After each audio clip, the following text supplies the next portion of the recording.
সর্বশেষ যে লোকটা জান্নাতে যাবে তাকে আল্লাহ তাআলা জাহান্নামের আগুনে পোড়াতে পোড়াতে ছাই বানিয়ে ফেলবে। আল্লাহ বলবেন, জিব্রাইল যাও একটু দেখো একটা মাত্র সেজদা দিয়েছে আমাকে, এরকম কাউরে পাওয়া যায় কিনা। খুঁজে খুঁজে একজনকে পাবে, সামান্য ইমানের ছিটে ফোঁটা তার অন্তরে ছিল।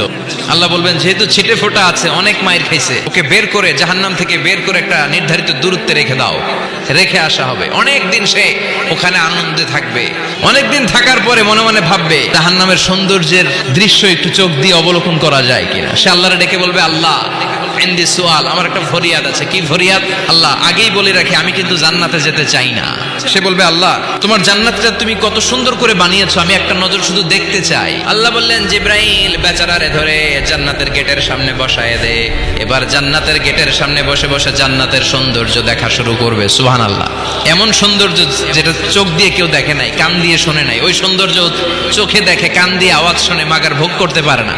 আবার আল্লাহরে ডাকবে, মনে মনে ভাববে আরেকটু ট্রাই করি না, দোষ কি, আস্তে আস্তে অনেক দূর তো আগাইছি।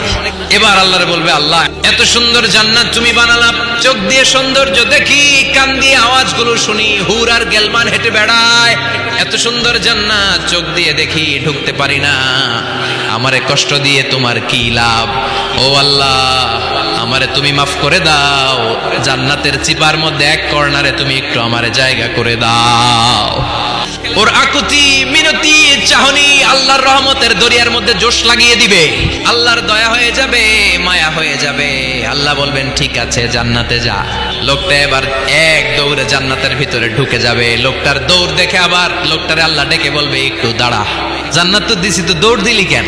লোকটি বলবে, আল্লাহ প্ল্যান তো আমি কম করি নাই, এত চেষ্টার ফলে আমি আসতে পারছি, আবার যদি তুমি বাইর করে দাও, এই জন্য এক দৌড়ে এমন চিপার মধ্যে লুকামো যাতে তুমি আমার না দেখো।